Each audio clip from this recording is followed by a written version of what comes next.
Hi guys, so I know that I'm overdue for an update.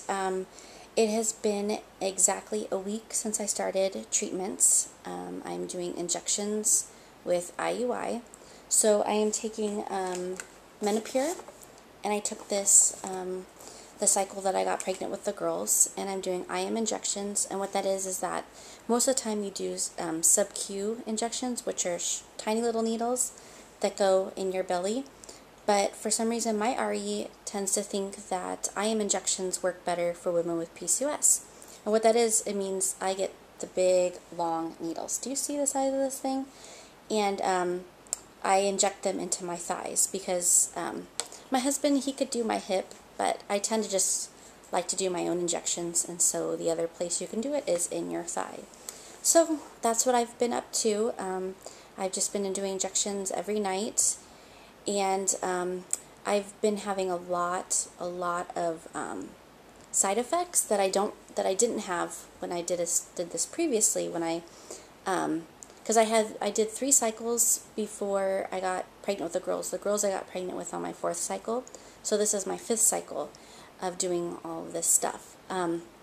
So about an hour after I take my injection, I get, well, it's probably about 5 minutes after my injection, and then it lasts for about an hour. I get this horrible headache, and I guess it's just the rush of hormones. Not fun. I've also been very moody, so exhausted, and I have no patience. And can you imagine that combo with 2 toddlers at home? It's been a lot of fun. I've had to do a lot of deep breathing and getting them out of the house. And we just go to the park and play because I just don't want to take it out on them because it's not their fault. It's these crazy meds. Anyway, so today I had an appointment, and actually I had a monitoring appointment on Sunday, and there was she said, well, I kind of see a little bit of growth, but not much, and your lining is still really thin.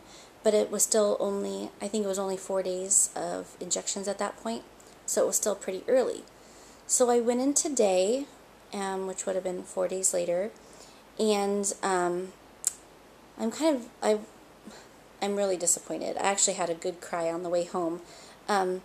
There just wasn't significant growth. It looks like, she says, it looks like there's something trying to do on the left side, because I have PCOS, so I always have cysts. So it's like you have to determine which ones are cysts, which ones are actually follies that are starting to grow. And so she's like, I think that there's a couple here, but they're still only measuring about 10 millimeters, and which is still, pretty small.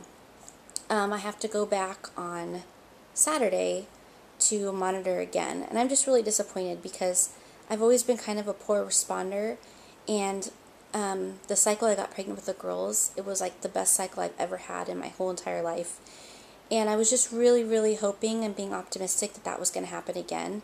And I guess I went into these appointments really naive, and I just feel like I was just pushed down. It's just really frustrating to have your body not work.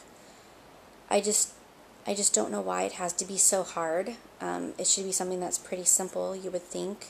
Just like I always say, just drop a damn egg already. How hard is it?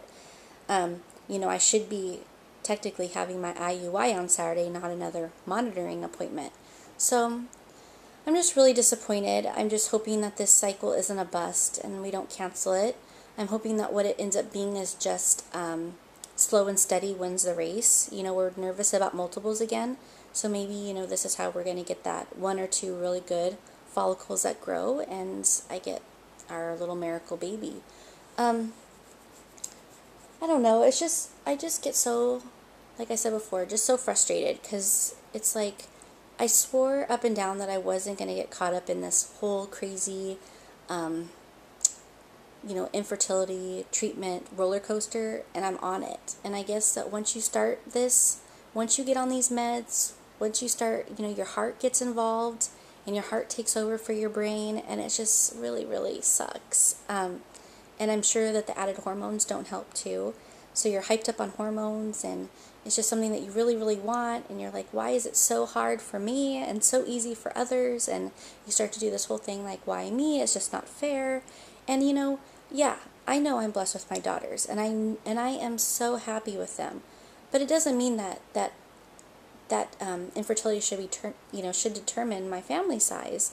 I always saw myself with 4 or 5 children, and unfortunately, infertility is going to determine my family size. I'm hoping for just one more baby, and that will be my last baby. I won't go through this all again, and I don't really know how much of this I can do. I almost feel like I'm not as strong as I was when I got with the cycle, before my daughters. I feel like before I was such a fighter, and I just kept getting up and wiping myself off and continuing. And after my miscarriage, I was like, I don't know if I can do this again. But somehow, I got up, I wiped myself off, and I did it again, and I had my girls. I was like, see, this is so worth it. I'm so happy I continued. But it's like now I feel like I'm just getting pushed down again. And it's just so depressing.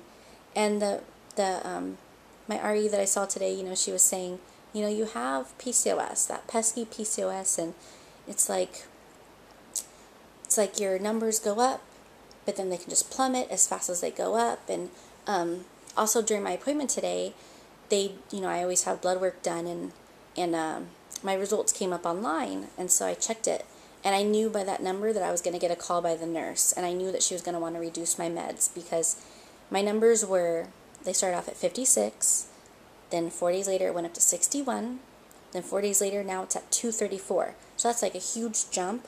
And I've done this before, and what happens is it's like a huge jump of my estrogen, but I'm not making any follicles, and you really need those to be really parallel and to have a good cycle, and they don't want you to, hyperstimulate. And I've been feeling really bloated and just, like I told you before, really exhausted, so I'm thinking that's because the estrogen is just shot up. So she called me, and she was really funny. She says, Mrs. Rosado, I need to have you reduce your meds, decrease how much you're using.